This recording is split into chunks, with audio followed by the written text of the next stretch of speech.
नमस्कार, स्वागत है आप सभी का। मैं हूं कृतिका और देश का सबसे भरोसेमंद चैनल डीडी न्यूज पर लेकर हाजिर हूं आपका अपना पसंदीदा शो खबरों का सरपंच न्यूज पंच। और इस कार्यक्रम के जरिए हम आप तक हर रोज वो तमाम खबरें पहुंचाते हैं जिन पर रहती है हम सभी की नजर, क्योंकि न्यूज पंच में सिर्फ खबर नहीं होती बल्कि होती है हर खबर की पूरी पड़ताल। और आज जिन प्रमुख खबरों की करने वाले हैं हम पड़ताल, आज की 3 प्रमुख बड़ी खबर सीधा करते हैं उनका रुख टॉप लाइन्स के जरिए।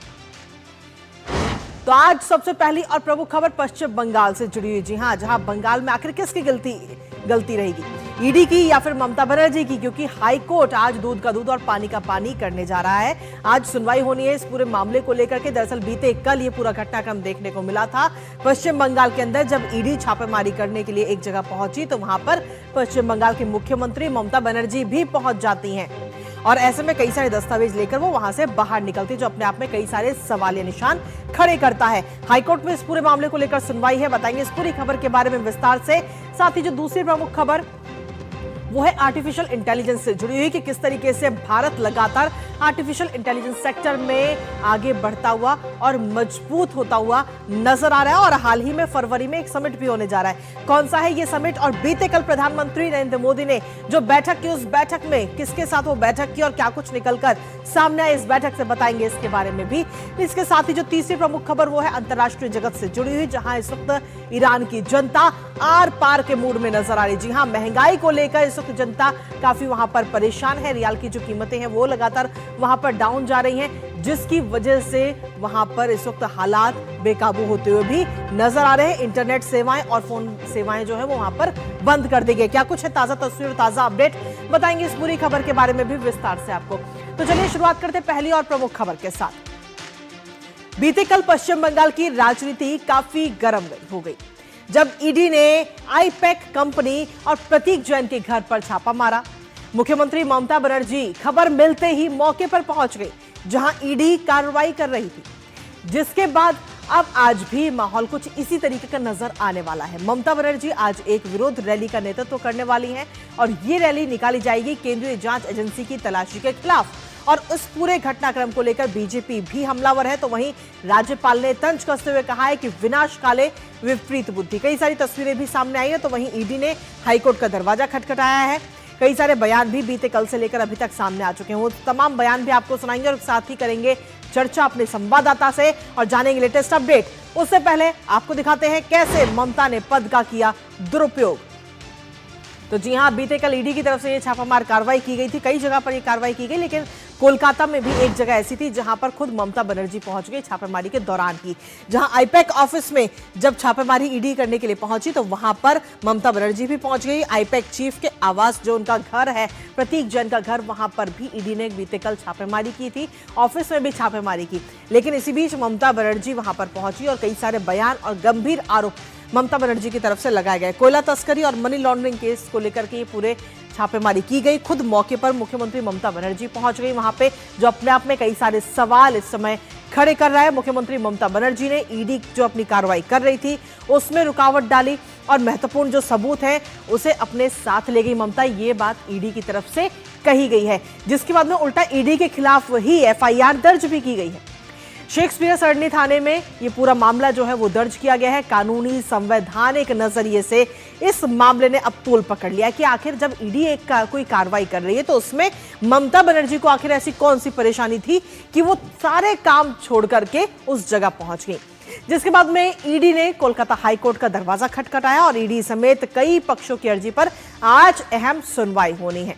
न्यायमूर्ति शुभ्रा घोष की पीठ आज इस पूरे मामले को लेकर अहम सुनवाई करेगी, जिस पर हम सभी की नजर लगातार बनी हुई है। लेकिन इन सब के बीच ममता की सियासत पर भी कई सवाल उठ रहे हैं, क्योंकि एक तरफ तो ममता बनर्जी जहां धमकी दे रही है, तो वहीं दूसरी तरफ राज्यपाल ने इसे विनाशकाले विपरीत बुद्धि बताया। आपको सुनाते हैं। Of the whole incident as it has unfolded itself through the media, it makes me say it is an endorsement of the saying Vinash Kale Viparit Buddhi. Bengal has two cancerous growths on its body politic. One is violence, other is corruption. These are two issues which are to be tackled very effectively in a very proactive manner if this state is to come back in its pristine glory. तो सीधे तौर पर इस पूरे घटनाक्रम पर नजर हमारी लगातार बनी हुई है और इसी पर ताजा अपडेट के लिए सीधा रुख करते हैं इस वक्त कोलकाता का, जहां हमारे सहयोगी सौरभ दत्ता इस समय जुड़ गए हैं हमारे साथ में।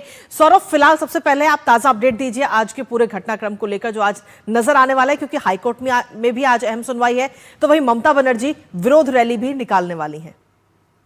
कृतिका, देखिए, फिलहाल तो बंगाल की जो राजनीतिक जो पारा है वो चढ़ा हुआ है और पहले तो एसआईआर को लेकर था, अब नया संयोजन हुआ है ईडी का रेड और आईपैक के ऑफिस में ममता बनर्जी का पहुंच जाना, और उसके चलते जो डेवलपमेंट है कलकत्ता हाईकोर्ट में, जैसे कि कहा आपके सुनवाई है। ईडी ने एक याचिका दायर किया गया था जिसमें उन्होंने साफ तरीके से कहा है कि सीएम ममता बनर्जी जब तक नहीं पहुंची थी तब तक सब शांत तरीके से चल रहा था, लेकिन जब सीएम ममता पहुंची तब वहां पे जाके जो की एविडेंस है वो सब उन्होंने उठा लिया।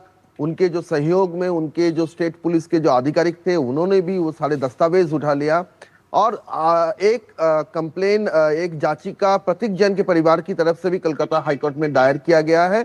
और शेक्सपियर थाने में एक तो एफआईआर ईडी के खिलाफ पुलिस ने दायर किया था, ये कल ही पता चल गया था, लेकिन हालांकि जो अपडेट है वो पता चल रहा है कि सीएम ममता बनर्जी खुद एक कंप्लेन की दायर किए हैं और इसको अभी तक कोई पुष्टि नहीं है, लेकिन सोर्सेस के मुताबिक जो पता चल रहा है कि CM Mamata Banerjee unknown ED officials और सीआरपीएफ ऑफिशियल्स के खिलाफ एक कंप्लेन दर्ज किया है और जिसका मूल जो पॉइंट है वो है कि चोरी किया गया है, दस्तावेज चोरी किया गया है, ऐसा आरोप जो वो कल बोली भी थी प्रेस कॉन्फ्रेंस में। जी सर, तो आप समझ रही है, रैली भी है तो आप समझ रही है कि पूरा जो मामला है अब पूरा एक कॉन्फ्लिक्ट का सिचुएशन हो गया है। जी सौरभ, आपके पास वापस आएंगे इस पूरे घटनाक्रम को लेकर के।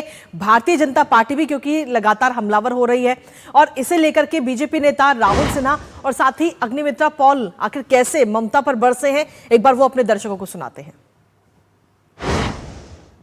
पार्टी का नाम करके कोई फाइल को लेके जाना ये अपराध है। मुख्यमंत्री अपना पद का दुरुपयोग करके जो फाइल लेके चला गया उसमें सारे तथ्य है। इस सारे जुर्म में मुख्यमंत्री ममता बनर्जी को गिरफ्तार करना चाहिए। ये जो केस है ये कोयला चोरी का केस है और ये बहुत दिन से चल रहा है, ये कोई नया केस नहीं है और इसके साथ राजनीति या टीएमसी का कोई संबंध नहीं है। और मुख्यमंत्री ममता बनर्जी जो बात बोल रही है कि उनका पार्टी ऑफिस में ईडी आए हैं, ये सरासर झूठ है। और सौरभ हमारे साथ लगातार बने हुए। सौरभ, भारतीय जनता पार्टी किस तरीके से हमलावर है वो अपने दर्शकों को सुनाए, लेकिन सीधे तौर पर कोयला से जुड़ा हुआ और साथ ही मनी लॉन्ड्रिंग से जुड़ा हुआ ये पूरा मामला, लेकिन आखिर ऐसी क्या परिस्थितियां रही कि ममता बनर्जी को सारे राज्य का अपना काम छोड़ करके वहां पहुंचना पड़ा, जो कहीं ना कहीं जिसकी वजह से पूरी राजनीति भी गरमाई और ईडी जो कार्रवाई कर रही है उसमें भी दखल डाली गई। कृतिका, देखिए, ये सवाल कल से उठ रहा है कि ऐसा क्या बात हो गया कि सीएम ममता बनर्जी को खुद प्रतीक जैन के घर, जहां पे ईडी रेड कर रहा था, छापामारी कर रहा था, और उनका ऑफिस जाना पड़ा। क्योंकि प्रतीक जैन कौन है? प्रतीक जैन तृणमूल के कोई पदाधिकारी नहीं है, तृणमूल पार्टी के मेंबर नहीं है। प्रतीक जैन एक संस्था का कर्णधार ओनर है, जो संस्था पॉलिटिकल पार्टीज के लिए रणनीतिकार होती है और पैसा लेकर ये काम करती है। तो एक तरफ से वो कॉन्ट्रैक्ट लेती है, फाइनेंशियल कॉन्ट्रैक्ट लेती है और ये काम करती है। तो उसके लिए सीएम ममता बनर्जी खुद पार्टी वाली सत्ता सामने नहीं लाए, उनकी जो संवैधानिक जो कॉन्स्टिट्यूशनल जो पोस्ट है उनको भी आगे लेकर आए और साथ में खुद नहीं आई, साथ में principal secretary, CS, DG, CP, ये मानो पूरा एडमिनिस्ट्रेशन को साथ लेकर आई। ये जो पूरा जो स्टेक वो सामने लेकर आई, इससे सवाल उठ रहा है कि प्रतीक जैन कौन है और प्रतीक जैन के उस दफ्तर में ऐसा क्या था कि सीएम ममता बनर्जी ने इतना बड़ा कदम उठा लिया। और यहां तक और एक बात है कि जब ये 2 बार सीएम ममता बनर्जी ऐसा कोई कदम उठाया, पहली बार शारदा घोटाला में राजीव कुमार के घर जब सीबीआई अधिकारी पहुंचे थे तब वो धरने पर बैठ गई थी और अब प्रतीक जैन के लिए बैठ गए थे। अब ये उठ रहा है सवाल कि प्रतीक जैन क्या राजीव कुमार से भी बड़ा है? राजीव कुमार का एक ओहदा है पुलिस में, वो तब सीपी है, अब डीजी है, एक्टिंग डीजी है।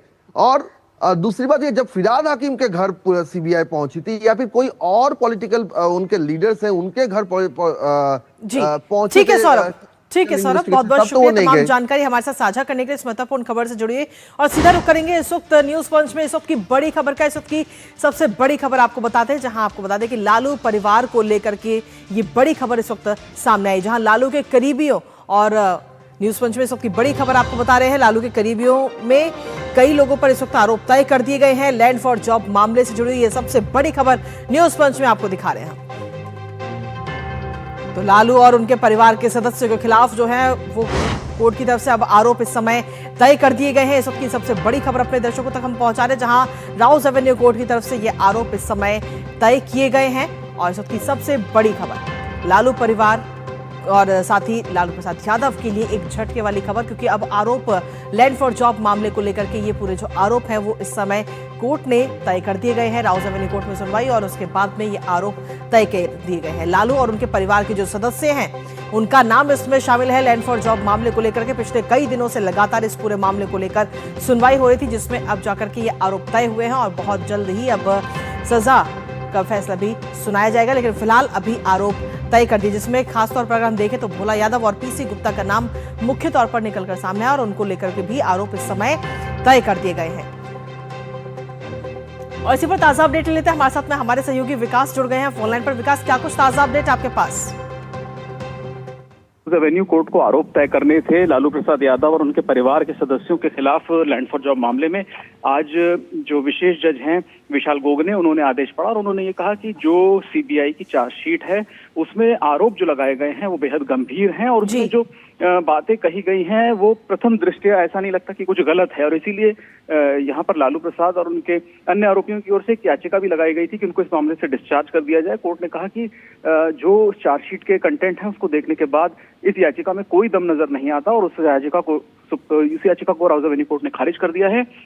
मामले में फॉर्मल तौर पर आरोप तय कर दिए गए हैं इन लोगों के खिलाफ और इसमें कोर्ट ने हालांकि रेलवे के ऑफिशियल्स को करीब 52 अधिकारियों को दोषमुक्त कर दिया है, डिस्चार्ज कर दिया है। इस मामले में उनके खिलाफ आगे कार्रवाई नहीं होगी।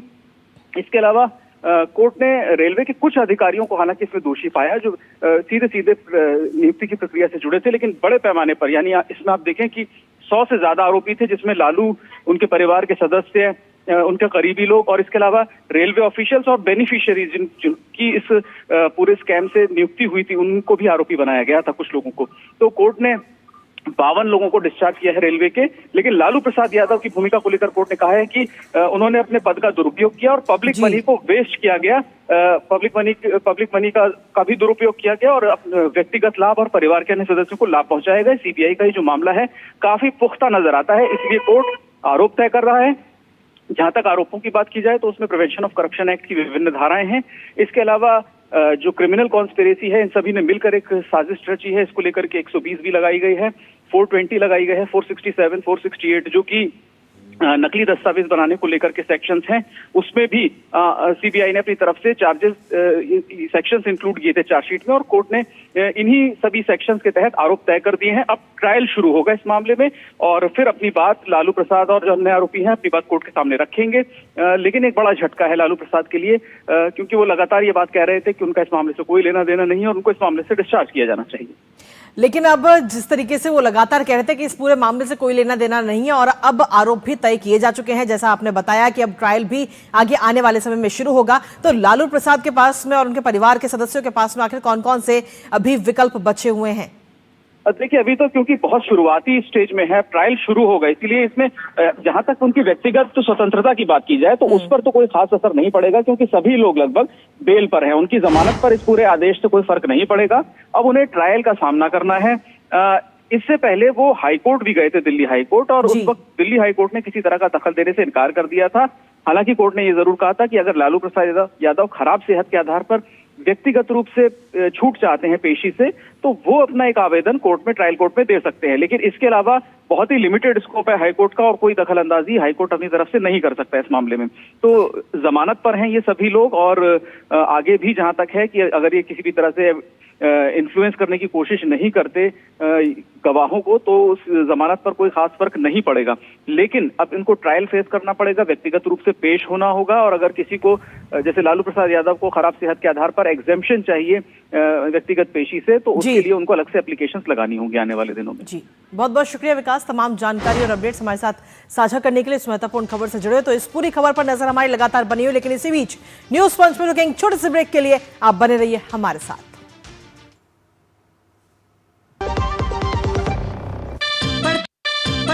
खेलता है, झूलता उछलता है, दौड़ता कभी कभी दौड़ कराता है, आगे आगे बढ़ता है इंडिया, अमूल दूध पीता है इंडिया।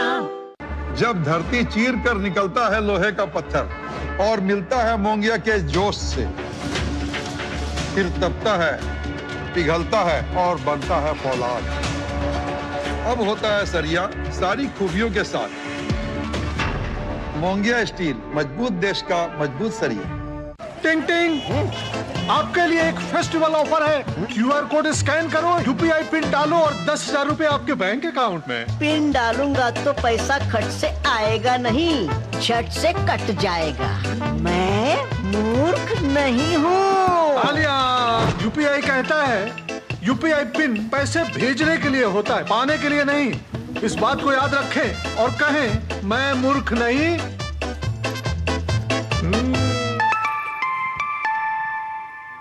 जाइए, आप भी किसी का टेस्ट लीजिए। और ब्रेक के बाद एक बार फिर से स्वागत आप सभी का, और न्यूज पंच में सीधा रुख करेंगे एक और बड़ी खबर का है। जी हां, इस वक्त की एक और बड़ी खबर आ रही है पश्चिम बंगाल के कोलकाता से। ये बड़ी जानकारी इस वक्त मिल रही है, जहां बीते कल पूरा घटनाक्रम देखने को मिला, जिसके बाद में ईडी ने मुख्यमंत्री ममता बनर्जी को ही इस पूरे मामले को लेकर के पार्टी बनाया है। और अब आज हाईकोर्ट में इस पूरे मामले को लेकर दोपहर 2:30 बजे अहम सुनवाई होगी। ईडी की तरफ से बड़ा दावा भी किया गया है। दरअसल बीते कल काफी घटनाक्रम जो है वो काफी गर्मागर्मी हमें देखने को मिली। तलाशी अभियान के दौरान मुख्यमंत्री ममता बनर्जी महत्वपूर्ण दस्तावेज अपने साथ ले गई, ये बात ईडी की तरफ से कही गई है। दरअसल बीते कल के घटनाक्रम की अगर हम बात करें तो ईडी ने कल कई जगह पर छापेमारी की थी, मनी लॉन्ड्रिंग और कोयला घोटाले से जुड़े हुए मामले को लेकर के। और इस पूरे मामले में जब आईपैक कंपनी और उसके जो मालिक हैं प्रतीक जैन, जब उनके घर पर यह छापेमारी की गई तो मुख्यमंत्री ममता बनर्जी खुद प्रतीक जैन के घर पर पहुंच गई वहां पे। और वहां से जब वो बाहर निकली कुछ समय रुकने के बाद में, तो उनके हाथ में एक मोबाइल, एक हार्ड डिस्क और एक हरे रंग की फाइल थी, जो इस वक्त आप तस्वीरों में देख भी पा रहे हैं। तो अब इस पूरे मामले को लेकर ईडी ने इस वक्त हाईकोर्ट का दरवाजा खटखटाया और ईडी ने इस पूरे मामले में मुख्यमंत्री ममता बनर्जी को पार्टी बनाया मुख्य तौर पर। और कहा है कि जब ईडी की तरफ से कार्रवाई की जा रही थी तो उस वक्त ममता बनर्जी जरूरी और महत्वपूर्ण दस्तावेज अपने साथ ले गई थी। और वो दस्तावेज इस समय आपको तस्वीर के जरिए दिख भी रहे हैं। ममता बनर्जी के हाथ में जो हरे रंग की फाइल है, उनके पास में ही इस समय तस्वीरों के जरिए हम आपको दिखा रहे हैं कि एक मोबाइल फोन भी और साथ ही एक हार्ड डिस्क भी, जिसको उन्होंने सबके सामने दिखाया भी था। तो फिलहाल अब इस पूरे मामले को लेकर हाईकोर्ट में आज अहम सुनवाई होनी है। 2:30 बजे का समय रखा गया है। तो बड़ा आरोप ईडी की तरफ से भी लगाया गया कि जो महत्वपूर्ण दस्तावेज हैं इस पूरे मामले से जुड़े हुए और वहां पर पहुंच करके जो जरूरी दस्तावेज हैं वो वहां से अपने हाथ में ले लेती हैं। हमारे साथ हमारे सहयोगी प्रसन्नजीत इस वक्त जुड़ गए हैं, सीधा उनका रुख करेंगे। प्रसन्नजीत, क्या कुछ ताजा अपडेट आपके पास इस पूरे मामले को लेकर? देखिए, हाईकोर्ट में अभी ईडी की तरफ से यह बताया गया, ईडी की तरफ से कल हाईकोर्ट में केस फाइल नहीं कर पाया गया था। आज कोर्ट खोलते ही जस्टिस सुब्रा घोष के सामने हाईकोर्ट ईडी की तरफ से यह अपील रखा गया कि कल जो ईडी की छापेमारी की समय पे चीफ मिनिस्टर ममता बनर्जी ने जिस तरह से ईडी की कार्रवाई में बाधा दिया गया और चीफ मिनिस्टर खुद ईडी की दफ्तर से और प्रतीक जैन की आईपैक की दफ्तर से और प्रतीक जैन से घर से काफी महत्वपूर्ण दस्तावेज वहां अपने लोगों की द्वारा जैसे मुझे ये कहना नहीं चाहिए, लेकिन ईडी की भाषा को अगर मैं तर्जमा करने की कोशिश करूं, चोरी करके या उठा के लेके गए। इसमें ईडी की तरफ से चीफ मिनिस्टर को पार्टी किया गया ईडी की तरफ से चीफ मिनिस्टर को पहली बार पार्टी किया गया इस केस में और अदालत से यह दरख्वास्त किया गया कि हमने चीफ मिनिस्टर और बाकी लोगों को जो ये जो प्लीड है इसको सर्विस करते हैं और दोपहर की 2:30 बजे इसके लिए टाइम रखा जाए और कोर्ट की तरफ से यह माना गया, मतलब कोर्ट की तरफ से बताया गया कि सरकारी प्लीडर को, चीफ मिनिस्टर सरकारी पद है, सरकारी चेयर है, इसीलिए सरकारी प्लीडर को भी इस जो ईडी का पिटीशन है ये पिटीशन सर्विस किया जाए। तो सबसे महत्वपूर्ण खबर यह है कोर्ट की तरफ से चीफ मिनिस्टर को जिस तरह से ईडी की तरफ से पार्टी किया गया, कोर्ट की तरफ से यह माना गया है कि चीफ मिनिस्टर, बाद में इसको एक्सेप्ट किया जाएगा या ना किया जाएगा यह बाद की बात है, दोपहर 2:30 बजे यह पता चलेगा। लेकिन प्राइमा फेसी ईडी की तरफ से चीफ मिनिस्टर को जिस तरह से पार्टी किया गया है इसको माना गया है और की तरफ से सरकारी को ये जो पिटीशन सर्विस करने के लिए बताया गया है। तो ये सबसे बड़ी बात है कि चीफ मिनिस्टर को यहाँ पे पार्टी किया गया है और चीफ मिनिस्टर को पार्टी करने के बारे में कोर्ट ने मान लिया है। और ये सबसे बड़ी बात है कि ईडी की तरफ से चीफ मिनिस्टर को एक तरह से काम में बाधा डालने के लिए और डॉक्यूमेंट चोरी करने के लिए जो आरोप लगाया गया है वो आरोप को प्राइमा फेसी कोर्ट की तरफ से माना गया है। तो ये सबसे बड़ी बात है कि चीफ मिनिस्टर ने ईडी की काम में बाधा डालना ये माना गया है कि हम कल पूरे देश को दिखाया है किस तरह से चीफ मिनिस्टर बाधा डाले हैं और एक प्राइवेट कंपनी को तृणमूल कांग्रेस की पार्टी ऑफिस बताई है और ये बताई है कि ईडी की तरफ जो आईपैक की प्राइवेट कंपनी है उस प्राइवेट कंपनी को पॉलिटिकल पार्टी का ऑफिस बताया है और बताया गया है कि पॉलिटिकल पार्टी ऑफिस में ईडी की तरफ से छापे किया है और विदाउट परमिशन पार्टी ऑफिस में ईडी ने छापेमारी किया है। तो ये जो पूरे, और प्रतीक जैन एक प्राइवेट ऑपरेटर है, उनके घर में चीफ मिनिस्टर कोलकाता की जो पुलिस कमिश्नर है मनोज वर्मा उनको लेके पहुंच गई थी और बाकी पुलिस ऑफिसर को लेके पहुंच गई थी। तो ये सारे घटनाक्रम कैसे है, क्या है, ये 2:30 बजे की जो सुनवाई है उससे पता चलेगा। लेकिन प्राइमा फेसी चीफ मिनिस्टर पहली बार एक पार्टी बन गई है ईडी की छापेमारी में। वहां पे ईडी ने चीफ मिनिस्टर को एक तरह से कोट अनकोट चोर बताया गया है उसमें। इसके साथ ही प्रसन्नजीत, जो तस्वीरें इस वक्त हम देख पा रहे हैं, अपने दर्शकों को भी हम लगातार ये तस्वीरें दिखा रहे हैं। बीते कल की जब ममता बनर्जी जहां पर ईडी कार्रवाई कर रही थी वहां से जब वो बाहर निकलती है तो उनके हाथ में एक मोबाइल था, एक उनके पास में हार्ड डिस्क थी और इसके साथ ही एक हरे रंग की फाइल जिसको लेकर वो बाहर निकली थी और कई सारे गंभीर आरोप इस दौरान उन्होंने ईडी पर और बीजेपी पर भी लगाए थे। प्रसन्नजीत, वो एक प्रतीक जैन के घर से, जब वो आईपैक की मालिक है, एक प्राइवेट एंटिटी है, उनके घर से उन्होंने वो हरा रंग की फाइल और हार्ड डिस्क मोबाइल फोन लेके निकली थी और जब आईपैक के ऑफिस से उनकी जो सिक्योरिटी के लोग थे ये सारे कुछ दस्तावेज लेके निकल रहे थे और वो किसी एक गाड़ी में वो दस्तावेज पैक कर रहे थे। ये दोनों जो तस्वीर है, ये दोनों तस्वीर के ऊपर ईडी का आपत्ति है। ईडी का कहना है ये काफी जरूरी दस्तावेज, ये जरूरी दस्तावेज वहां से छीन कर ममता बनर्जी यूजिंग ऑल हर जो कॉन्स्टिट्यूशनल पावर, वहां पे वो तृणमूल कांग्रेस नेत्री के हिसाब से नहीं, चीफ मिनिस्टर के हिसाब से वहां पे अपने जितने सारे चेयर की क्षमता है, क्योंकि उन्होंने पुलिस कमिश्नर को लेकर गई थी। पुलिस कमिश्नर वैसे एक तृणमूल कांग्रेस नेत्री को हेल्प करने के लिए जा नहीं सकते, पुलिस कमिश्नर एक चीफ मिनिस्टर को हेल्प करने के लिए गए थे। तो ये जो स्थिति है ये एक चीफ मिनिस्टर के हिसाब से उन्होंने अपने कॉन्स्टिट्यूशनल पावर को इस्तेमाल की थी। तो ये एक पेचीदा स्थिति बन गया है और इसीलिए ईडी ने एक चीफ मिनिस्टर को यहाँ पे पार्टी बनाया, किसी तृणमूल कांग्रेस नेत्री को पार्टी नहीं बनाया। ये दुखद स्थिति है, ये कॉन्स्टिट्यूशनल क्राइसिस है। कोई अगर तृणमूल कांग्रेस नेत्री को यहाँ पे पार्टी बनाया जाता तो वो कोई कॉन्स्टिट्यूशनल क्राइसिस नहीं है। यहाँ पे चीफ मिनिस्टर को पार्टी बनाया गया, इसीलिए ये कॉन्स्टिट्यूशनल क्राइसिस है। कृतिका, बहुत बहुत शुक्रिया प्रसन्नजीत, तमाम जानकारी हमारे साथ साझा करने के लिए। इस महत्वपूर्ण खबर पर आप अपनी नजर लगातार बनाए रखिएगा और एक एक अपडेट हम तक पहुंचाते रहिएगा। तो लगातार जिस तरीके से घटनाक्रम बीते कल भी सामने आया और आज भी जब 2:30 बजे हाईकोर्ट में सुनवाई होगी तो देखना होगा कि हाईकोर्ट की तरफ से किस तरीके की टिप्पणी की जाती है इस पूरे मामले को लेकर के। नजर इस खबर पर लगातार बनी रहेगी, लेकिन इसी के साथ फिलहाल न्यूज पंच मुझे और हमारी पूरी टीम को दीजिए अनुमति। दोपहर 2 बजे फिर होगी आपसे मुलाकात। तब तक के लिए नमस्कार।